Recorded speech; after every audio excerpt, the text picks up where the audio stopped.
যুবভারতীতে মেসির অনুষ্ঠানের মূল উদ্যোক্তা শতদ্রু দত্ত সেদিনকেই পুলিশ তাকে গ্রেপ্তার করে, তাকে আদালতে পেশ করা হয়, পুলিশি হেফাজতের নির্দেশ দেয় আদালত। আজ তাকে আবার আদালতে পেশ করা হয়েছিল, সেখানেও শতদ্রুর জামিন খারিজ হয়ে গেল। কোন পক্ষ কি যুক্তি দিয়েছে ডিটেল নেব। সুজয় আমাদের সঙ্গে রয়েছেন, আমাদের সহকর্মী সুজয়। দেখো, সরকারি আইনজীবী বা পুলিশের তরফ থেকে যুক্তি ছিল যে মোট 13 কোটি টাকার দুর্নীতি হয়েছে, তার মধ্যে 19 কোটি টাকার টিকিট বিক্রি, এছাড়া স্পন্সরশিপ সহ সবকিছু মিলিয়ে 23 কোটি টাকার এই দুর্নীতি হয়েছে এবং 23 কোটি টাকার দুর্নীতিতে মূল অভিযুক্ত শতদ্রু দত্তকেই সামনে আনা হয়েছে পুলিশের তরফ থেকে।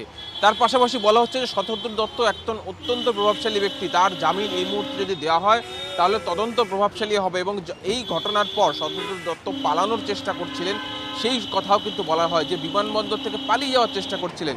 এবং যেহেতু ফুটবলে অনুষ্ঠান সংক্রান্ত গোলমাল এবং সে কারণেই আজকে আদালতে কিন্তু শুনানি পর্বেও দেখা গেল ফুটবলের ভাষায় দুপক্ষের আইনজীবী কথা বললেন। যেমন শতদ্রু দত্তর আইনজীবী সৌম্যজিৎ রাহা ছিলেন, তার বক্তব্য ছিল যে শতদ্রু দত্ত 3-0 গোলে এগিয়ে রয়েছে। তার কারণ তার যুক্তি যে কলকাতা ছাড়াও বাকি 3টি শহরে অনুষ্ঠান ছিল এই মেসির, যে প্রত্যেকটি অনুষ্ঠান সুষ্ঠুভাবে সম্পন্ন হয়েছে, যেটা কলকাতা হয়নি। পাল্টা সরকারি আইনজীবীর বক্তব্য ছিল বিভাস চট্টোপাধ্যায় যে না, 3-0 গোল খেয়েছে খোদ শতদ্রু দত্ত।